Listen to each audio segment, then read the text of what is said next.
Good morning, everyone. Welcome to this DADI Q&A webinar on the variations form for the Human Medicinal Products Go Live. This is specifically indeed a webinar where we'll talk a little bit about the Go Live for the variations form, but indeed, especially we're here to answer any questions that people may have following the various communications that we sent out around the Go Live and the Go Live scope last week. So with that, we're going to be talking a little bit. We'll take at most half an hour, probably a little shorter. We'll have Christina Pusari indeed talk about the revised Go Live scope. Unfortunately, or at least it's for fortunate reasons, but indeed Noel can't join us today. So indeed we have Christina and we have Veronica also indeed representing the PMS team. Then indeed we have the Q&A session. We've scheduled this time indeed to verbally address questions. We will be doing the questions through Slido again. If at a certain point the questions dry up a little, we may choose to end the session early, in which case we will leave the Slido open so people can still indeed submit more questions that will then indeed answer over the next hours or days if needed. So indeed, because then it's mainly about a Q&A. So we'll close at 12:25 or earlier, depending on how what the tempo is of questions. Now, this session is being recorded, and it will be made available through the EMA corporate website. In this case, we have the standard announcement at certain points throughout the sessions. Participants will be able to ask their questions. The point is, this session is to ask your questions. So that also means that the next slide is the Slido where we will be hosting the Q&A. As per usual, you can either do that on your mobile phone, with the QR code, or you can simply navigate to slido.com and then fill in #1763114 and get to the Slido where you can ask your questions. Very important for us and for your questions, as well as much as possible, also look at the questions that other participants are asking. Give them a thumbs up if they're the same question that you'll have, because that'll really help us also indeed prioritize questions, not just for this session, but potentially also indeed have for Q&A, FAQ documents down the line. So we'll be managing them live during the session. So with that was my welcome. And we can talk a little bit indeed about those of you that have joined and have not heard of the Digital Application Dataset Integration Network project, which I expect most of you will have, but indeed it is where we are replacing the current PDF format with electronic application forms with new web-based application forms that are hosted on a dedicated portal. The new forms will be facilitating ISO IDMP, and the new forms indeed will be providing a human readable PDF output, so an actual PDF that we're used to, in line with notice to applicants requirements. But it'll also have this thing called a FIRE message, and that'll make it a lot easier indeed to communicate across systems. So what DADI will change is the PDF format electronic application forms for variations, and that's what we're talking about today: initial marketing authorizations, renewals, and also indeed variations for vets, because we're specifically talking about human today. Forms for other procedures are under consideration. In principle, indeed, the scope is centrally authorized products and nationally authorized products, but part of the announcement today is that we're going to be going live with in October is the CAPS. So the initial release will be CAPS, and the second release in March will be for CAPS and NAPS. What we're not touching as DADI is the output format. So that'll still indeed be the PDF output format. DADI is also not touching any of the processes and procedures for variations and initial marketing authorization applications. We do have work going on as an agency to review and upgrade those procedures, but that's not in scope of what we're looking at here. Here we're really looking at those electronic application forms. By the same token, we're not really touching the content of the submission package, only the form, which is of course part of the package. So that, in a nutshell, is DADI. But on to the parts that everyone's been waiting for. I'd like to give Christina the floor to talk a little bit about the revised Go Live scope. You can already start asking your questions during Christina's presentation, and after that, indeed, we'll go into Q&A. Thank you, Joris, and welcome everyone to this session. So as Joris mentioned, we wanted to give you an opportunity to ask questions with regards to this revised Go Live scope. As we had had a webinar earlier with regards to the Go Live and what happens at Go Live, of course, there's a slight change now to how do we reach that date. So if we move to the next slide, please. So as we announced last week, we have kept the go live date of October 22, and this is our first release of the web-based variations form for human medicinal products. So there is no change in that per se. However, the scope will be limited to centrally authorized products only. So in this very first go live, it will not be possible yet to create an application that would contain nationally authorized products. And this, of course, includes products authorized through national procedures, mutual recognition procedure, and decentralized procedure. And for this release, the data for the centrally authorized products will be coming from EMA's internal database. And the reason why we have now done this change in the scope is due to the complexity in the synchronization of the data between the ex-EVMPD and the PMS, which is the product management services, where we will be using to read the product information and pushing the product information back into through the DADI form when the variations are made. So we knew that this was going to be complex, but there were additional complexities that we did not foresee, and it's taking slightly longer than anticipated. And of course, because EMA does not have an internal database holding the nationally authorized products, we were not able to kind of do this intermediate release for the nationally authorized products. So with regards to the centrally authorized products coming from EMA's internal database, they are the same products that are today already available in the production environment in IRIS, for example, for inspections. So this is same data that is already being used. Of course, we want to keep our progressive release model, and we're following the new EMA Agile development approach, and we will soon follow with a full release, which is what we call the March release, which is a second release of the web-based variation form, still for the human medicinal products. And in that scope, we will support all types of EU variation procedures for CAPs and NAPs, so that at that point it will be possible to submit use the form for applications including only nationally authorized products or also for mixed work sharing variations. And additionally, we will be including, of course, any necessary bug fixes into that release. So this is really our main news. We are going live with the variations form CAPs only in October 22, followed soon after with the March 23 release, also supporting nationally authorized products. We can move to the next slide, please. So here, this is a timeline that we already published on the eSubmissions website last week.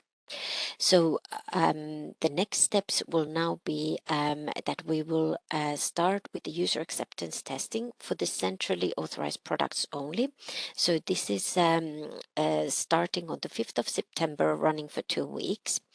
Then in end of October, we will have the go live as mentioned before, and then we will enter a second UAT period. And for that user acceptance testing, we will be including both CAPS and NAPS data in the PMS. And in this case, they will be sourced from EMA's internal database and XEVMPD. So then when we go live with our release 2 in March, and which release will support the CAPS and NAPS, including the bug fixes, we will then have a very good quality data with information from XEVMPD and from PMS for all products. And it's that release that will trigger off the 6 months transitional period. So we took the decision that we will not start the transitional period to move from the mandatory use of the PDFs into the web-based forms in end of October with the first go live, so that we avoid of having multiple different transitional periods or extended transitional period for CAPS, because the form cannot yet be used for all types of procedures. We felt that it's ideal to start the transitional period when the forms are available for all procedures, and about halfway through that transitional period, we will be providing bug fixes releases. And in September, when the transitional period ends, it means that the use of the web-based forms will become mandatory for all procedure types, so for CAPS and NAPS. We will then aim for a release 3 with additional functionality and structured data support at the Q4 2023. And whether the use of structured data will be immediately mandatory in those forms is then a topic for a different webinar. But this transitional period and mandatory use of the web-based forms will run for the 6 months from March to September 23. And here, just to reminder of these key points that I've already mentioned there earlier. So we have the first DADI UAT in September. And as a consequence of that revised scope, the UAT is now limited to CAPS only, and that means procedures where, for example, you can have a UAT for 2 centrally authorized products, so work sharing that contains only CAPS or single procedures, but it's not possible to have scenarios where you would be mixing CAPS and NAPS in the first UAT. And similarly, the go live is just for DADI human variations for CAPS. So you will be creating the new variation forms in the new web portal. And from the web portal, you will be exporting the PDF rendition, and that contains the Fire XML. And you will include that in your submission package as you would include today's PDF form. Soon after, we will then start the second UAT of the DADI form. So this will run December, January next year, and the testers will use then CAPS and NAPS data, so we can extend the UAT to cover all procedures. And then the subsequent release of the forms will be in March, and as mentioned, the 6 months transitional period, including the early life support releases, will happen there in 2023. So this is just a summary of our user acceptance testing. Last week, we've published a call for our first user acceptance testing. So how to send your candidature? You will send an email to this email address, eaftesting@ema. And of course, this time we will target industry testers, and of course, those industry testers who have centrally authorized products. Because how you fill in the form is you select your marketing authorization holder first, and the products are linked to the marketing authorization holders. So you're not able to test if you don't actually have marketing authorizations for centrally authorized products.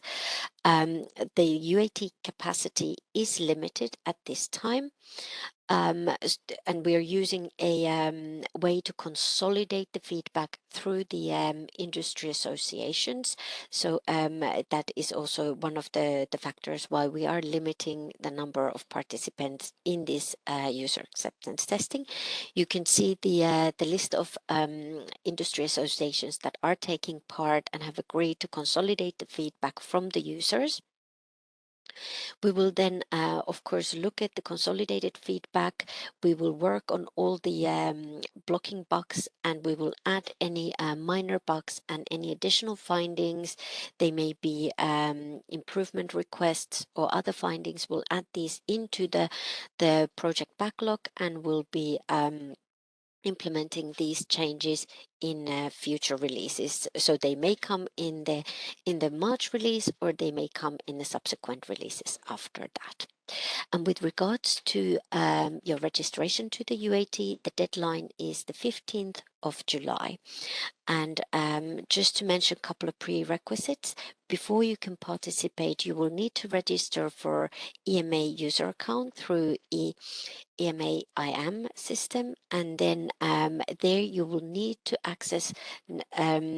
request access and specific roles. So for example, if you are working on a work sharing scenario where you're filling in form on behalf of another marketing authorization holder for another centrally authorized product, you will need to be associated to that particular product. But we will be providing a lot more information related to the user acceptance testing. So we will have training sessions, we will have troubleshooting sessions, and of course there will be a user guide and training material available to prepare for this session. And if we move to the next slide, which will then give a little bit more detail with regards to the UAT timeline. So as mentioned, the call for interest is now open for test users. We will have our first access management troubleshooting session on the 21st of July. So this session is of course voluntary, and it's only necessary to attend this session if you have problems with registering in IAM, and or you are one of the colleagues from the industry associations who has agreed to consolidate the feedback and you have access issues. So then we would invite you to those sessions, but these are very much voluntary sessions. On the 26th of July, we will be holding a training webinar on the EAF. So there you will get a look into the EAF system. At this point, I must mention that we have a slight delay on provision of a story that will provide a new look and feel to the web user interface. So the system may look slightly different at that point in July than the actual final system will look when we start the user acceptance in September. However, the functionalities should be very similar. We will also have a second access management troubleshooting session in August, and then the final training for the user acceptance testing on the 2nd of September, and the kickoff meeting will take place on the 5th of September. We'll have a mid-UAT report, and the UAT is planned to close on the 16th, so that we will have sufficient time to do fixes for the blocking bugs and issues.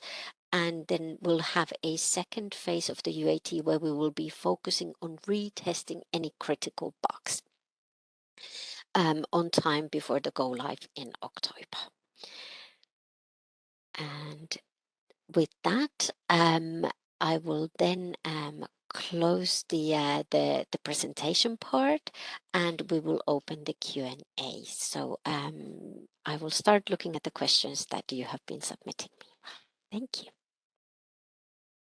Thank you very much, Christina.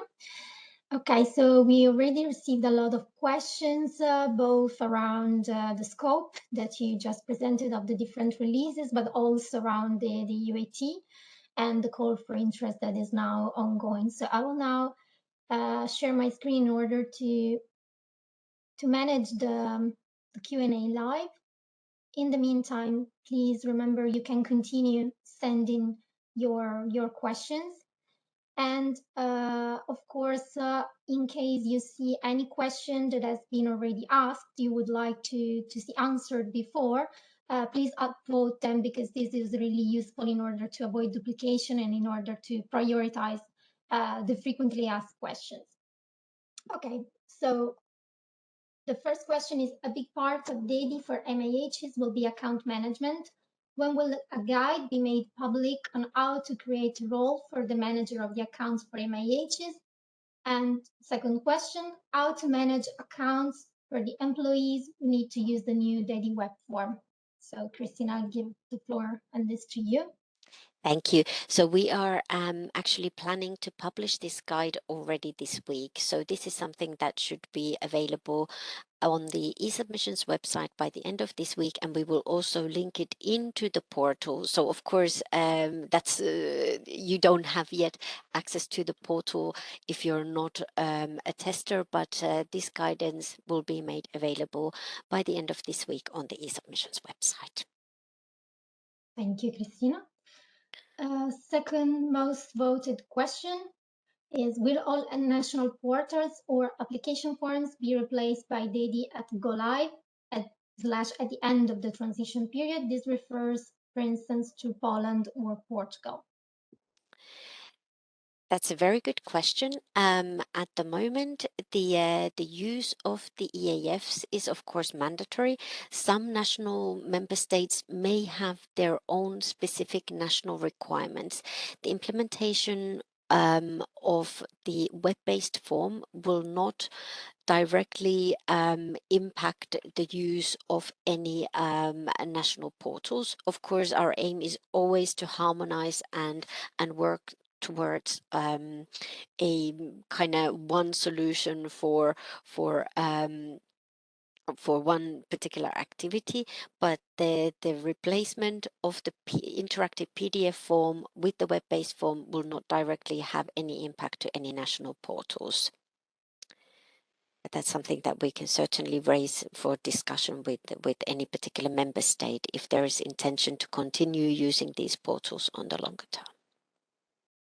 Thank you, Christina. Okay, next question is more on the data aspect. So I would like Veronica Lipucci Paola, who is co-product owner for PMS, to reply. Can you please confirm when XMPD data enrichment will be required, as this was removed from the initial timeline?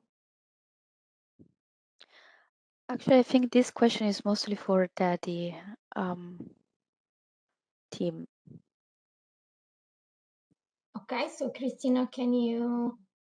Yes, so of course this is already something that has been maybe at least asked many times in the context of DADI. The data enrichment is a slightly separate process. So when you're using the DADI forms, especially when we reach this point of when the structure changes will be implemented in the form, which was the release 3 that I referred to earlier. So do we require that you have to enrich your data available in the form before we can start using the DADI forms? No. This may mean that your present of the present and proposed, where this data would be coming from XEVMPD, may be empty. And we will be providing fields or free text fields where you can provide the present information, and for the proposed information you will then enter into the DADI form, and that will be pushed back into the XEVMPD or PMS rather, where we will be reading that data from for subsequent variations. In parallel to the DADI variations and DADI forms product or project, we're also working on PMS tools for data enrichment and data corrections. So there will be user interfaces available where data can be enriched and corrected. The exact timelines when those tools will be available are not known at this time, but we have started those discussions and analysis work. So once we are slightly further on the development, we will have better understanding where we are, how do we exactly slot in the requirements for the data enrichment and corrections in relation to the mandatory use of the structured data in the DADI forms. I hope Thank you, that even Christina. partly answers the question. Thank you. Okay, let's go to the next question. Please, can you confirm when DADI becomes mandatory for caps and dumps? Is it still mandatory for all EU variations, regardless of procedure type from April 2023? Yes, so maybe I don't know if it's easy to jump back to the presentation, but as we looked before in the timeline, you can also look at the published timeline on the eSubmissions website. So the mandatory use of the variations form will be in September 23.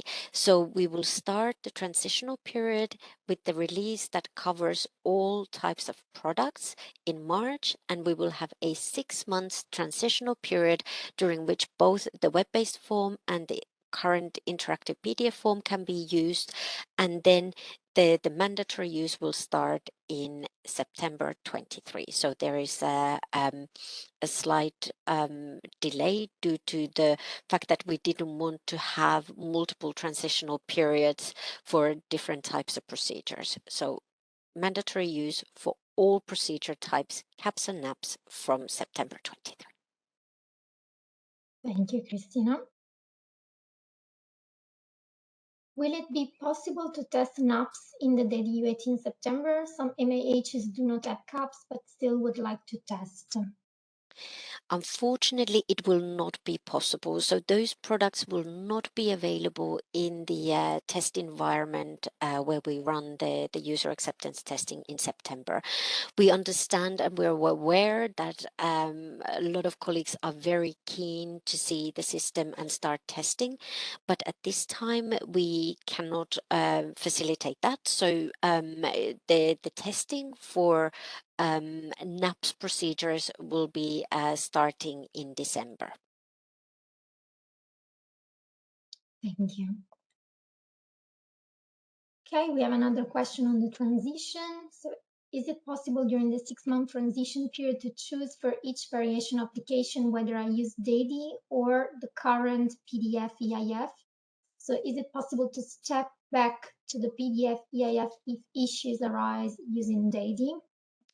Absolutely. So that is exactly the purpose of the transitional period. So of course we encourage as many colleagues to use the new web-based forms, but the main reason for the transitional period is that you can indeed during that period choose to use the current interactive PDF form, or you can use the DADI form.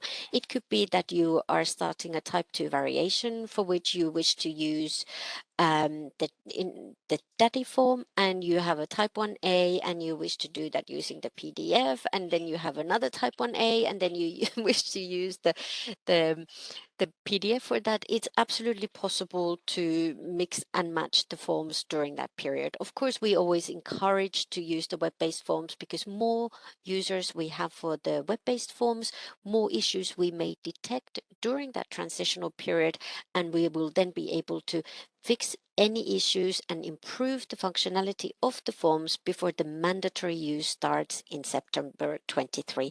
But absolutely, if there are any issues during the transitional period, you can always go back to using the interactive PDF forms. Christina, maybe just because indeed I read the revert back head to the step back.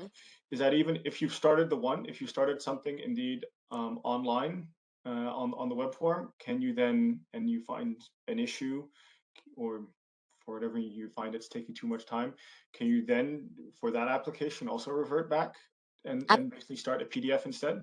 Absolutely. If you haven't submitted yet, so let's imagine I have a big work sharing variation, or I have a big variation with multiple scopes, and I want to test. I could in parallel start using or start filling in the PDF form and the DADI form and see how different it is. Is it possible at the end of the day when I filled everything and I feel, you know what, I don't really feel comfortable now yet with DADI. I want to train more. I want to look at it more deeper. Today I'm going to send my application using the PDF, but next time I'm going to try and use study again. So that's absolutely possible if you have not yet submitted. But of course, if you have submitted your form and you receive validation comments, and then you can't do what you requested during the validation period, then we'll have to see case by case if you can then go back to the PDF.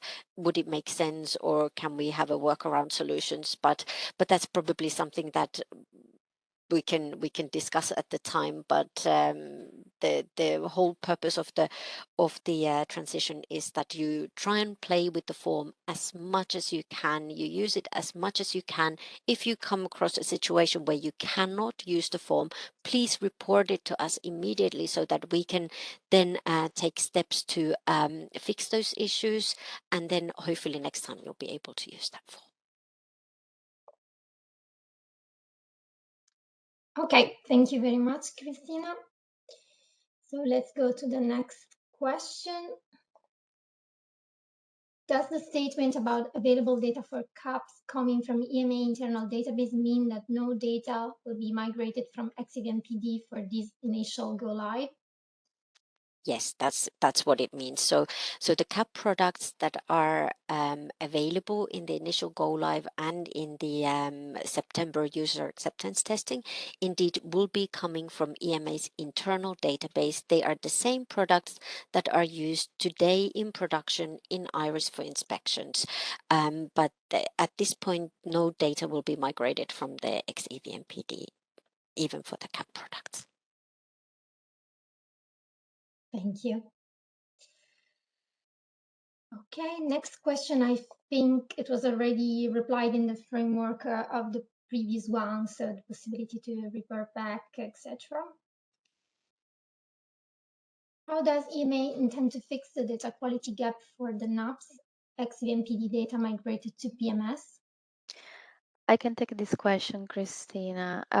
So in essence, we are running the UAT testing to test indeed the data, not only the NAPS data, but also the products coming from centralized procedures, originating from XCVMPD to PMS. So we are basically testing the initial load, but also the delta, so how the data are kept in synchronization to PMS. And the value of it is, of course, not only to test the functionality, but also to identify any potential bugs that we need to fix in order to improve the quality of the data that you will find in PMS once they will be available for both PMS, but also that in first hands. Additionally, we are also basically working together with the external stakeholders, industry, and also NCAs. We are running now an external UAT to test the quality of the data. We are now on the second round, and this will also add the value in terms of quality of data. We are testing CAPs and non-CAPs because this is started before the change of the plan. And moreover, we are working as an agency to identify a tool which can allow you, once we will go live, to correct and enrich the data in PMS directly. Thank you. Thank you, Veronica. Okay. When will the final requirements, the form with all the fields and the information, how they are being filled in, for instance, pick list from PMS or manual entry made available?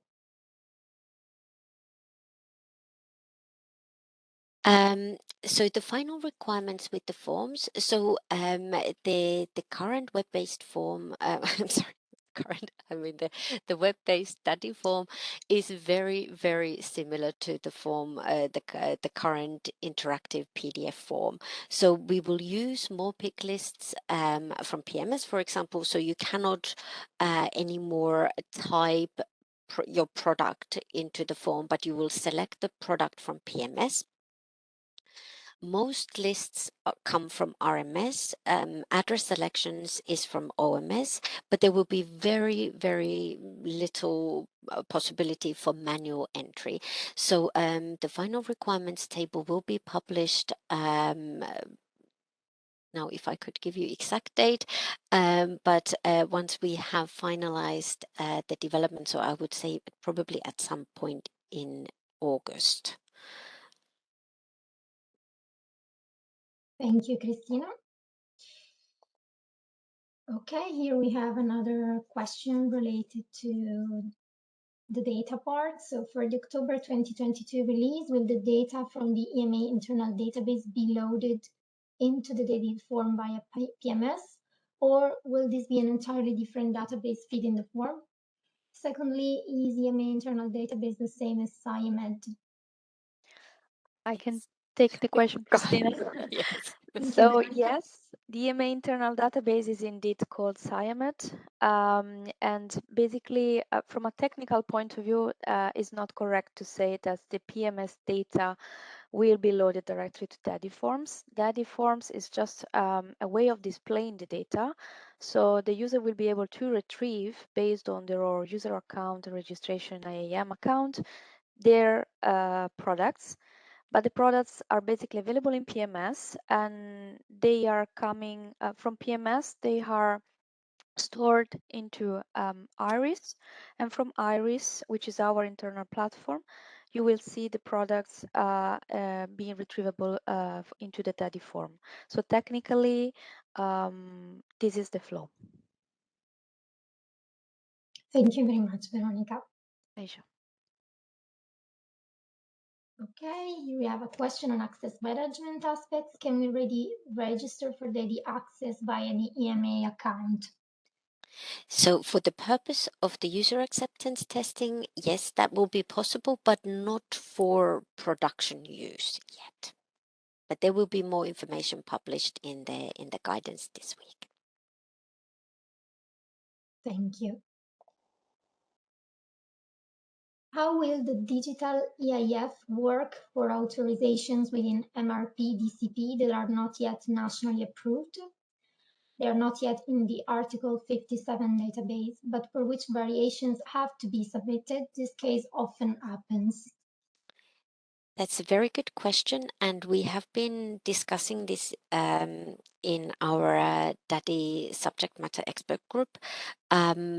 I would prefer not to answer this question at this time because we will still need to hone the details, and as the initial go live is indeed for CAPS only, we will include information on this type of scenarios later on.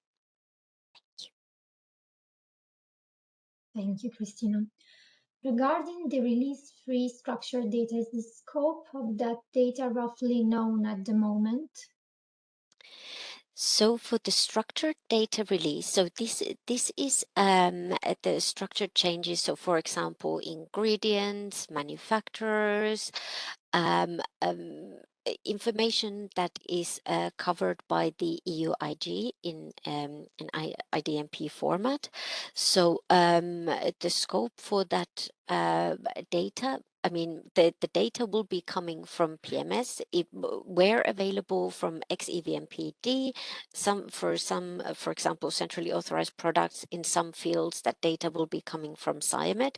So as we are still working on this particular part, I think the concentration for this Q&A is on the immediate go live. So this is something that we will address closer to the time.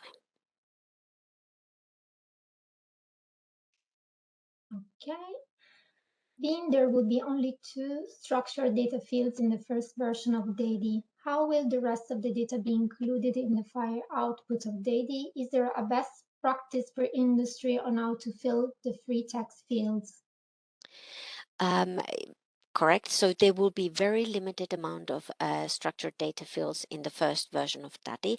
So of course, we always advise to use OMS if there are changes to any addresses, exactly like it's already done in today's PDF forms. With regards to other best practice guidance on how to fill in the forms, there is really no change on how to use the form for present and proposed as in comparison to today's interactive forms. So we will be, of course, emphasizing details related to changes relating to any organizations where use of OMS is really a key factor. Thank you. Can I complement the previous question with from a Sure. PMS perspective? Thank you. So, colleagues, for your information, because of the release, upcoming release of the DADI variation form announced by Christine in October, we are also releasing the new version of the UAG. The implementation guidance will focus mostly indeed on the fields that will be used by the DADI team for filling the forms indeed. Just to make a note, it's not two data attributes.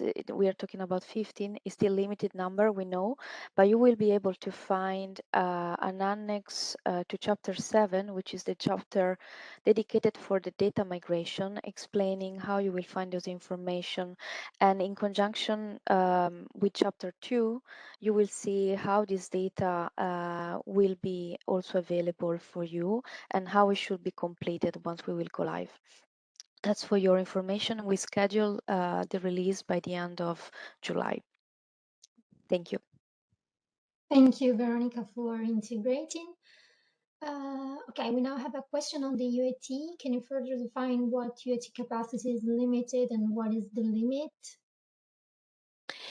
So yes, when we say the UAT capacity is limited, it means that we are actually working closely with the industry associations. So as we have agreed with the industry associations that they will consolidate the feedback provided by the testers, and then they will provide that feedback to the EMA. Each industry association may have different capacity to consolidate the feedback. So it could be that there's a larger number of volunteers to take part in the UAT that the industry associations are able to cater for. So you may, as a result, then receive a message that your feedback can't be taken into consideration. Of course, if you are testing and you find blocking issues or you find issues in the forms, of course, don't stay silent. You can always raise a ticket through the EMA service desk and relate that ticket to DADI, and we will have a look at those if there are any burning issues. So but we will have to manage the number of feedback, and we understand that there's a high interest of taking part into this user acceptance testing, but because the time is very limited and the resources are very limited, we will also have to limit the participation. Thank you, Cristina. Pharmaceutical companies are contacted by IT companies offering a solution for DADI. Is it necessary to buy a specific tool? We understood that DADI will be accessible via login. It's definitely not necessary to buy any specific tools. DADI is a web-based tool where you have to log in to this particular portal that is linked through the EMA access management. So I'm not sure exactly what types of tools companies would be providing, but definitely for the time being, there is absolutely no need to have any tooling. You will simply log into a web user interface with your credentials. You fill in the form, you will pick the terms and the products from the system inside. So there is no need. This. Thank you. Will DADI use PMS data? If yes, When will the switch to PMS be made? I understand the plan until March 2023 does not include PMS. That's correct. So PMS data will be used by DADI for regulatory purposes, basically, but not only from DADI, also for other regulatory activities. And the switch to PMS, if you mean the full functionality, so the functionality of editing, nullifying product, updating, and creating products, will be made available once we will have completed the whole required activity, meaning that the delta between XVMPD to PMS, all the accessibility, the user account testing, but also most importantly, when we will be able to switch from the XVMPD submission to PMS, which is the most important part. And we will be able to complete the testing and the development of the business rules and migration rules between PMS and XCVMPD, because we cannot stop the core activity of the agency to which rely on XCVMPD. So we need to make sure that this is functional and fully working. Thank you, Veronica. From go live to start of transition in April 23, will EMA check the IDMP structured data as part of the validation of the variation application? So there will be very limited amount of structured data. So how the forms will work initially is simply you will select your products. The products will be fed from PMS into the DADI form, but there's a limited amount of structured data fields available. EMA is currently feeding our internal databases with a tool from the current interactive PDF form. We are, of course, hoping to continue feeding our internal database with the procedural data from the web-based forms, but there is no a particular check of the IDMP structured data as part of the validation.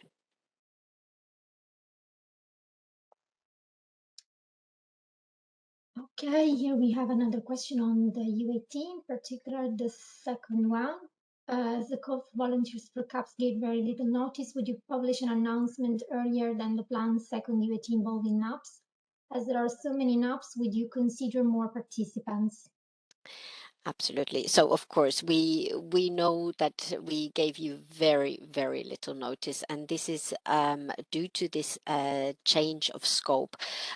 We had already planned to publish the call for volunteers in June, but as we had to do this scope change, we were not able to publish the call earlier because we had to make sure that we are ready and able to run the UAT for the centrally authorized products in the timelines that we had planned earlier. But absolutely, there is indeed an intention to publish an announcement for the second UAT, even much earlier than this happened. We've already mentioned it will happen December 22, January 23. And we will be working hard to make sure that the call for volunteers is earlier. And of course, there will be more participants. We will have to ensure that marketing authorization holders representing centrally authorized products and of course nationally authorized products are also able to participate. And we know that if you think of number of products authorized in the European market, there are a lot more nationally authorized products than there are centrally authorized products. So of course the NAP users will be key participants in our second UAT. For those who are not accepted for UAT, will it be possible to create test forms using DADI when the new system launches in October 2023? Absolutely. Of course, so everyone can register to use the DADI forms in October 23. Even if you don't have centrally authorized products, you can of course already register as a user for the DADI forms just to see the portal, but of course you can't get very far without nationally authorized products, without centrally authorized products. But yes, test forms can be created at that time. Also, we are internally discussing that we could allow access to the test system, even though you're not formally accepted to take part in a UAT, as in to report the feedback through the consolidator, so you could still potentially use it as a sandbox and have a look at it. But of course, there's that prerequisite that you would need to have centrally authorized product, because otherwise it's not meaningful. You're not able to go very far in the form without those products.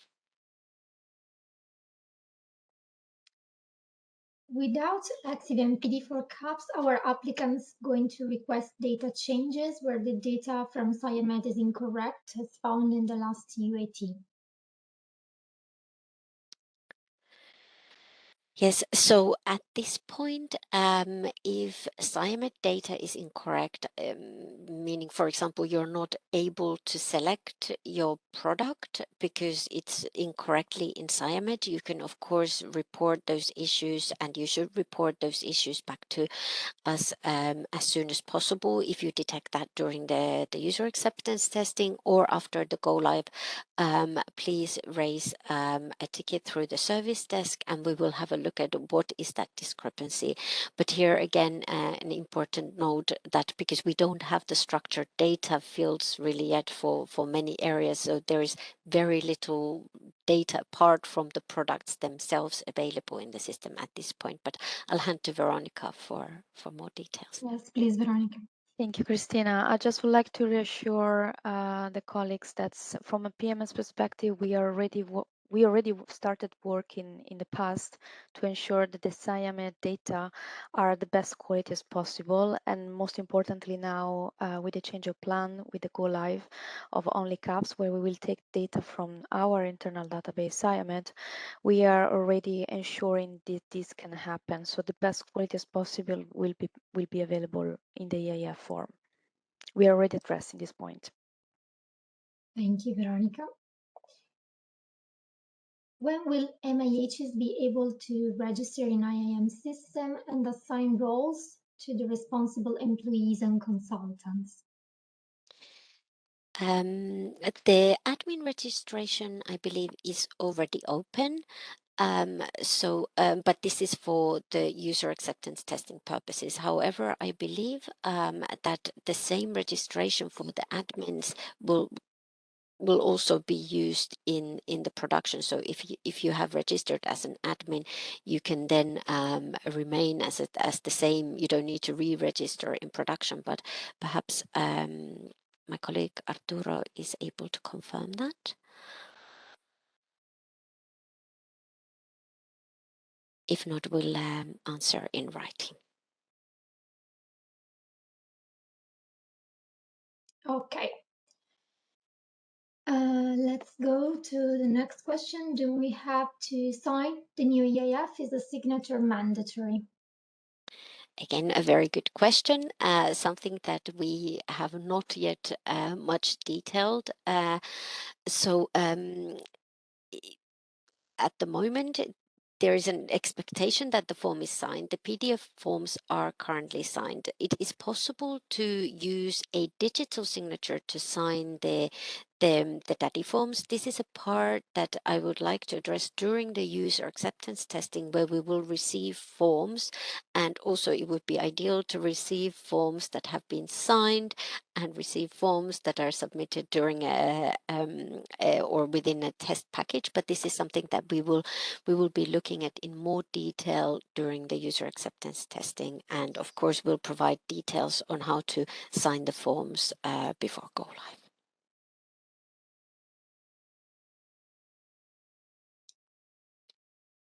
If I understand correctly, the data elements in DADI are the same as we fill in for EIF.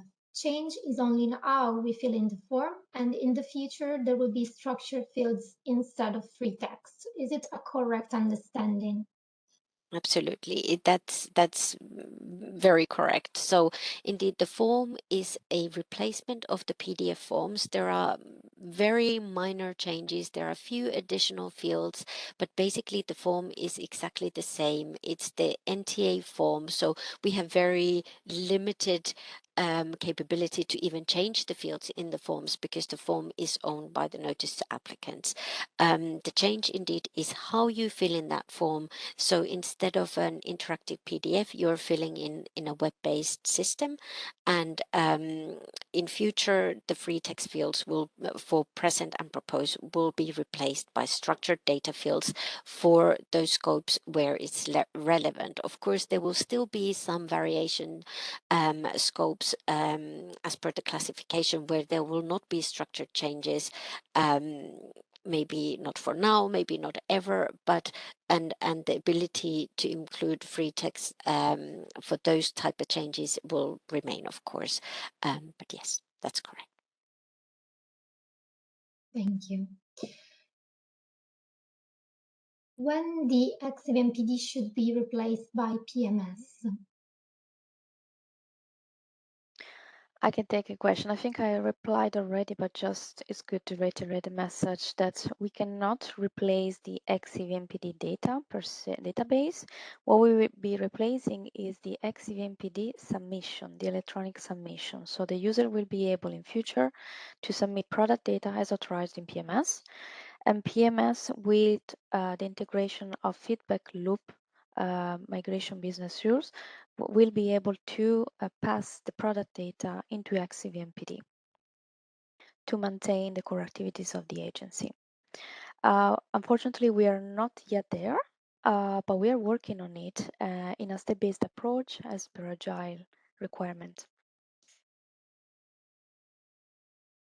When is it planned to write data back from DADI to PMS? I can take the question again.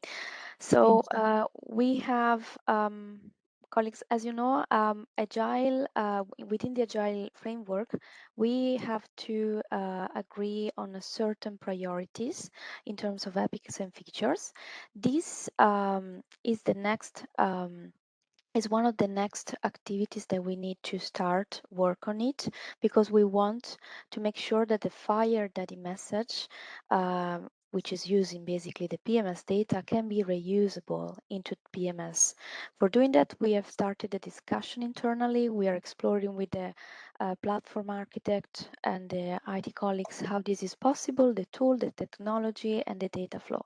So we don't have a date, but I can tell you that we are working on that, and it's a priority.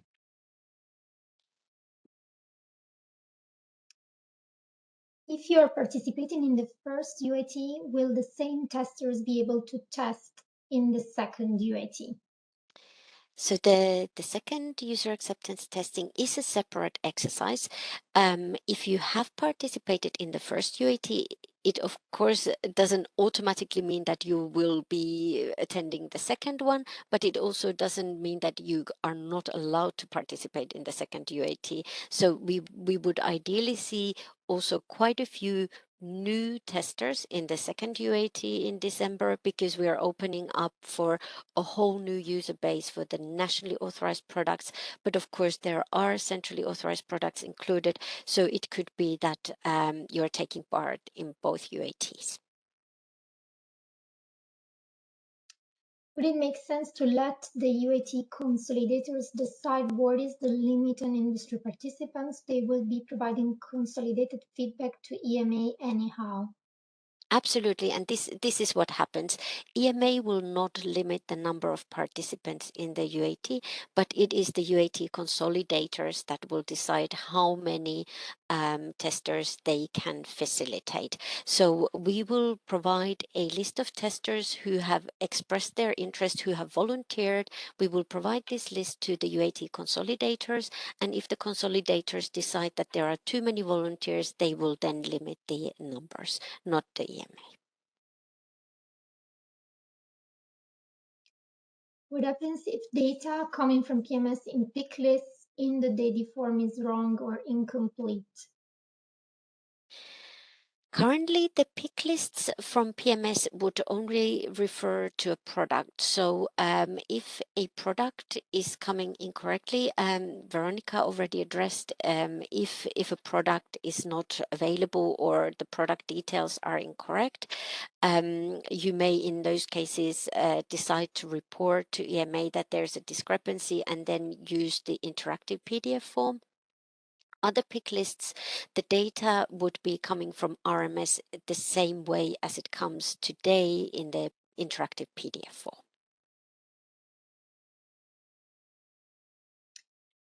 Okay. How can external parties, for instance, consultancies, be involved in the creation of the forms for their clients in the future? What kind of user role model is going to be in place? We have already described this I think in the system demo, we had a part about the access management, and we will be, of course, publishing more details about the access management, but it is possible for consultancies and CROs to create the forms for their clients in future. This means that the consultancy, for example, needs to be registered in IAM, and you will need to be affiliated to your marketing authorization holder. And you can of course be working for multiple marketing authorization holders at any one time. So you will need an affiliation to a particular marketing authorization holder. Different marketing authorization holders may give you different level of access. So you may be a coordinator for one and applicant manager for another, maybe a contributor for another organization, but the details on the access management and the different roles will be available and published. Can DADI be implemented in the internal MIH RIM system?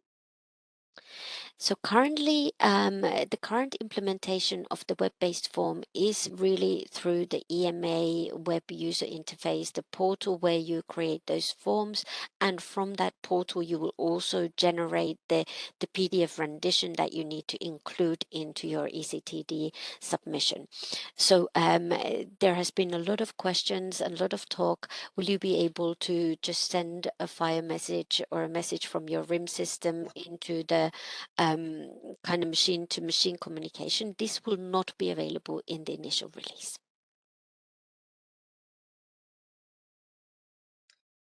Currently, full SMS data is not available in SPORE. Can we expect SMS data while filling DADI? Does it have any impact? Christina, if you want, You otherwise I can take it. Well, basically the substance data. So if you're thinking of today's variation form section 2, where you select the active substance and you will then manually enter your product that the variation relates to. In the DADI form, you will select the product from PMS, and that product contains the substance. So we autofill that substance field based on the substance that is contained in that product in PMS. But maybe Veronica, you may wish to comment on SMS. I mean, on SMS perspective, it depends. What do you mean with the question? Because if you mean that the substance is not available in SMS in SPORE services, there is a process to request it, especially if it's a new substance. But bear in mind that most all the substances are already available.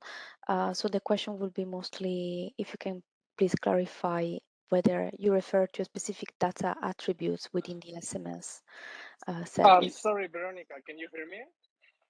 Hello, yes? Hello, I'm sorry. I joined a bit late. I'm in the airport, but I can maybe comment on this. So for the migration from XEVMPD and Cyamet into PMS, what we are doing is mapping the substances with the SMS IDs. So the thing is, you will have your substance ID when you look for your product, and the data will be in PMS. But for the moment, you won't be able. So if you have a variation for your substance or whatever, you won't have the SMS information. You will have to type information for the moment, and then when we have the structured data into PMS, and DADI, then you will be able to select your SMS IDs. But for the moment, it's only the data for the migration, and in the variation form, you will use the text for the moment. Thank you, Marcos. Thank you very much for clarifying. With the PDF EIF, for some complex variations, we still provide separate additional present proposed document. Will this be still possible with the DADI EIF or else alternatively solved? This will still be possible with the DADI EAF. So there are some specific scenarios where indeed the present and proposed is so extensive, or it does not, for the nature of the change, it does not make sense to include that information directly into the form. It will remain possible. So the introduction of DADI will not change how we do variation procedure. So it doesn't change the running of the procedure as such for this release. Can multiple users work on one DADI submission?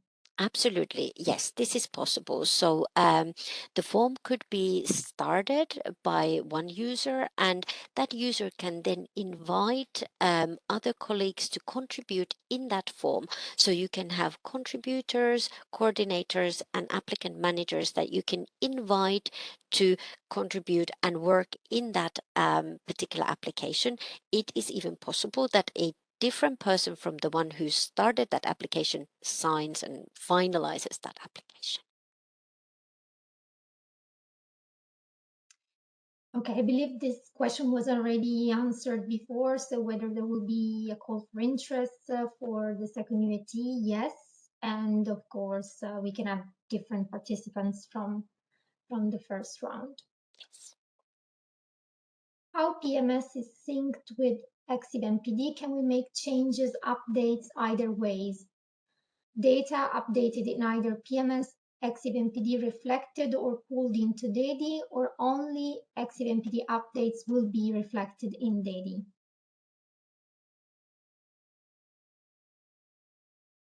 Shall I take this one, Veronica? Yes, please, Okay. Marcos.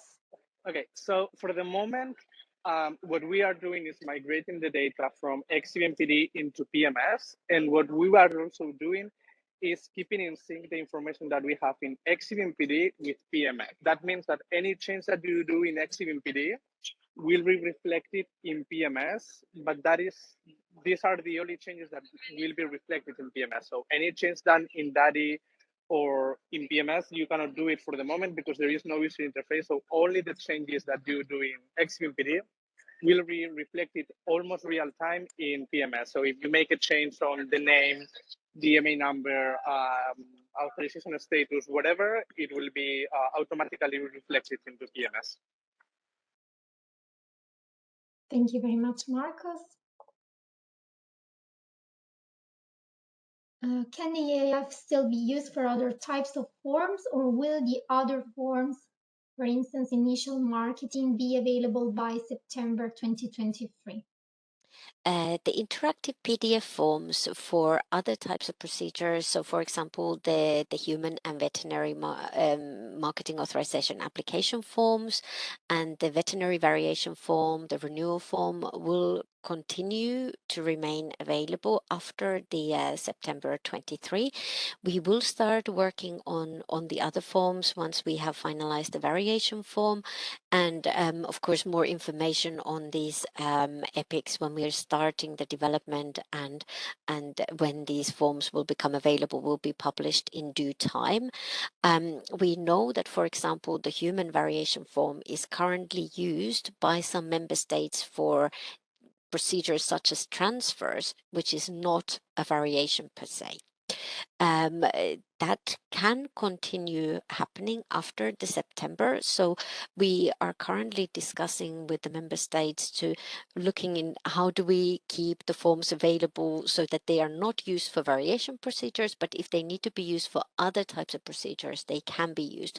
Of course, we will not continue maintenance of those forms of the human variation form after the September 23 when the use of DADI becomes mandatory. we're also looking at what will be the procedure to do transfers, for example, in future. Will we be making available a form for transfers, or will this be done through a different tool? But this is something to be decided in future. Thank you. Will there be any technical specifications for DADI to implement internal RIMs of MAHs?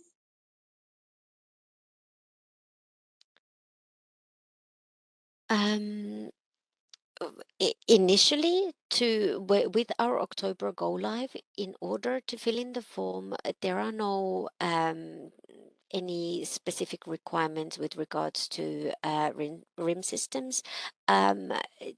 When we talk about the future of machine to machine filling in the forms, then there would be, of course, some technical specification and requirements. But for these initial releases, no.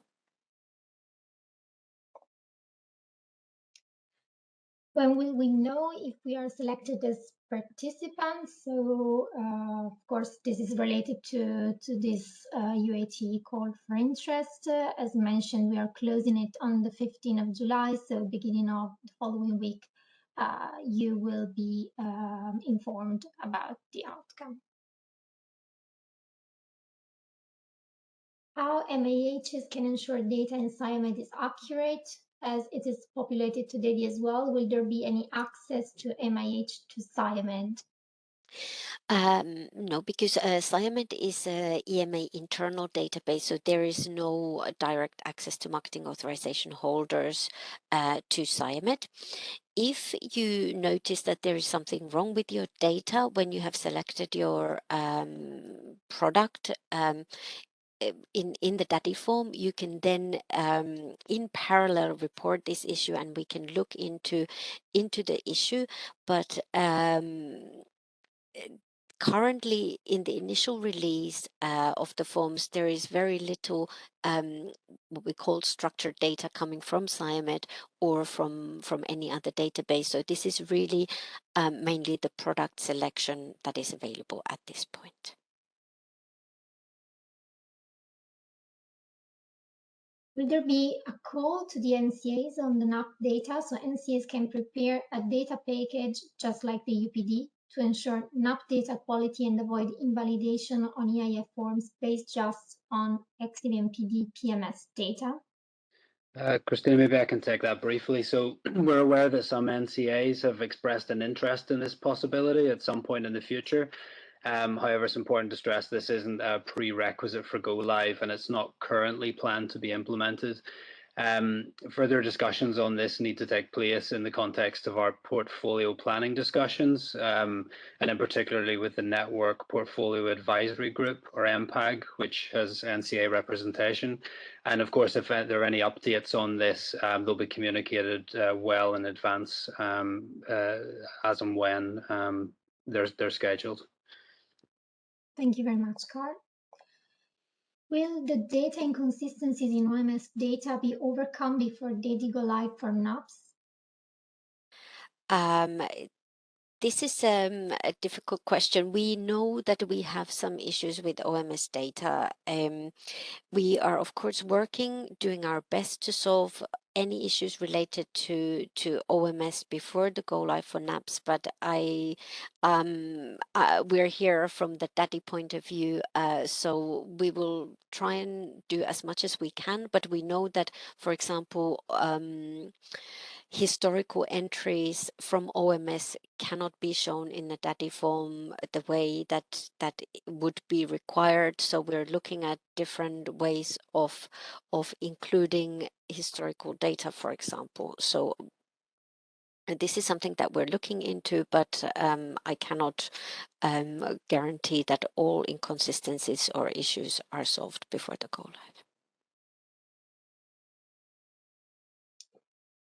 Is there or will be released a list of structured data that will be available at first go live? So currently we're looking at the structured data fields that would be available in the form at go live are those of the ATC code and medical devices. We know that there is no structured data on medical devices held in SciMed, so the present fields will be empty. And you will just simply include the proposed data in the form. For the ATC code, that will be coming from SciMed. Can data information be shared with partners for revision before submission? Yes, as mentioned before, so there's careful access management implemented in the portal, and you can share the form with registered users that are affiliated to your marketing authorization holder. Is it possible to fill out the DADI form for a specific project at different times and not all at once? Will the draft remain available for a certain number of days? Absolutely, yes. So you don't have to finish the form at one go. So you can log into the system and come back the next day or the same day or after a week. So we are discussing retention periods, but they are quite lengthy, should I say. So I don't think you need to initially be worried at all that you start filling in a form and it's no longer available there. So the draft will remain available a number of weeks.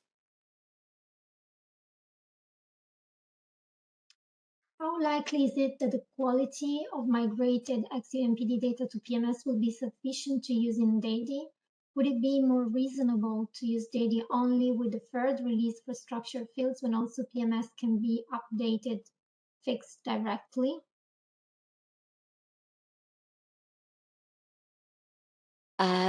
We felt that it's important to go live with DADI as soon as possible, meaning in October 22. So the quality of migrated XEVMP data for the October release, as mentioned, we are using the product selection from our internal database. So there is no XEVMP data available in the first release. Then when we come to the second release in March, you will select the products from PMS. And of course, the products have been imported from XEVMPD. At that point, we will still have very limited number of structured data fields. So there is no concern on the data quality at this point. Hopefully very close to the time when we go live with the structured data, we are also able to release the enrichment and the correction user interfaces for PMS.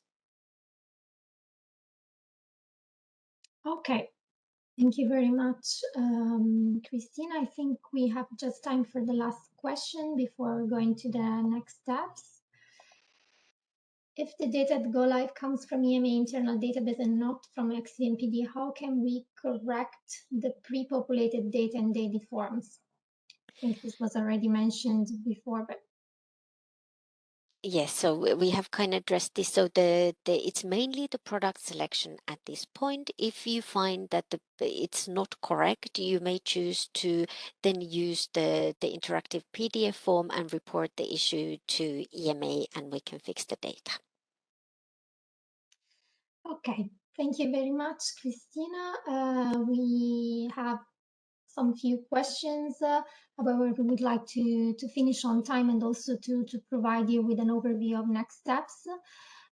Before giving back the floor to Joris, I would like also to launch some quick polls in Slido. So while it's presenting, you can continue using Slido and provide your feedback to this session, which we hope has been useful to you and has provided you with further insights.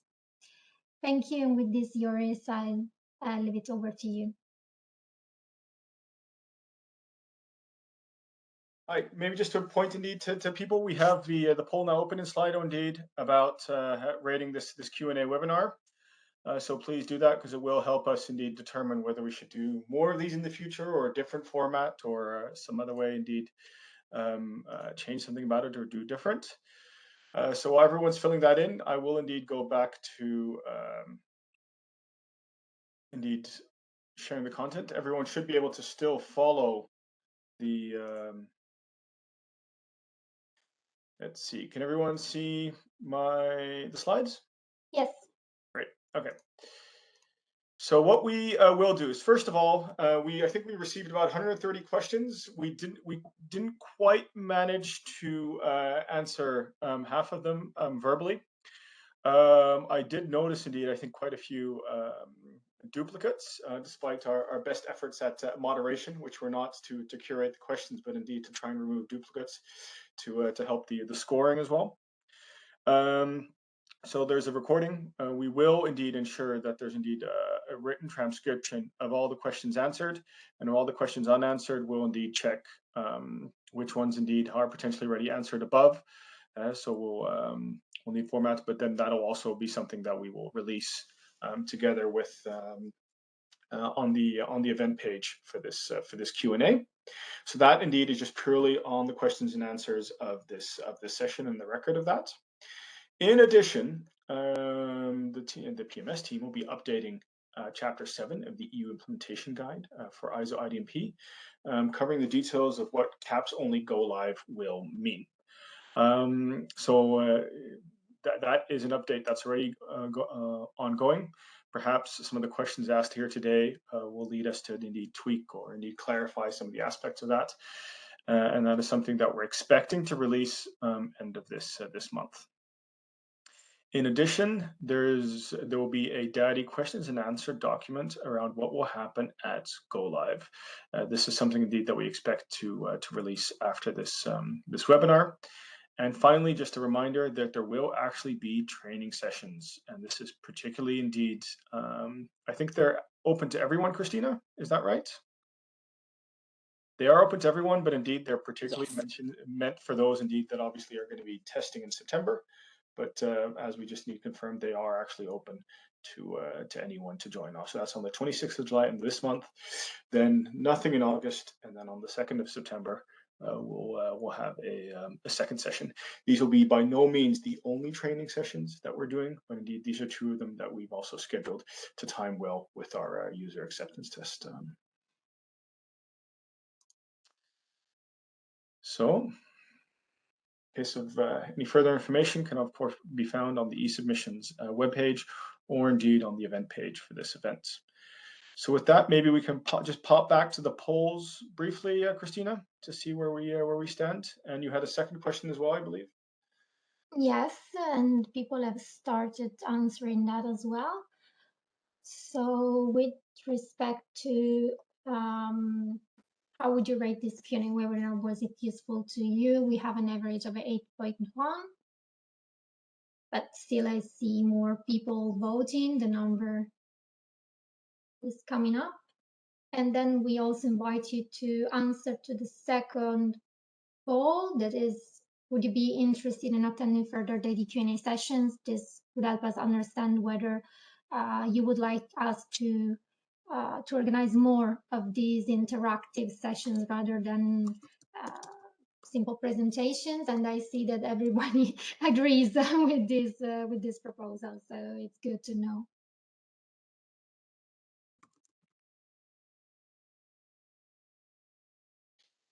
Okay. So with that, please feel free to keep on scoring. We are going to stop answering questions live at this point. The Slido will remain open for a bit. So indeed, if you still want to upvote questions or indeed ask questions that you haven't had yet, please go ahead and do that. At a certain point, we will start indeed the transcription and the report out, at which point we will also make sure that we close the Slido. And as we said, by the looks of this, we'll probably be scheduling more Q&A sessions in the future. So wishing everyone a great afternoon, and special thanks to Christina, Pusari, and Veronica and Marcos from the airport to indeed answer all those questions for over an hour, and to Christina Papato and the team to support this session. Have a good afternoon, everyone.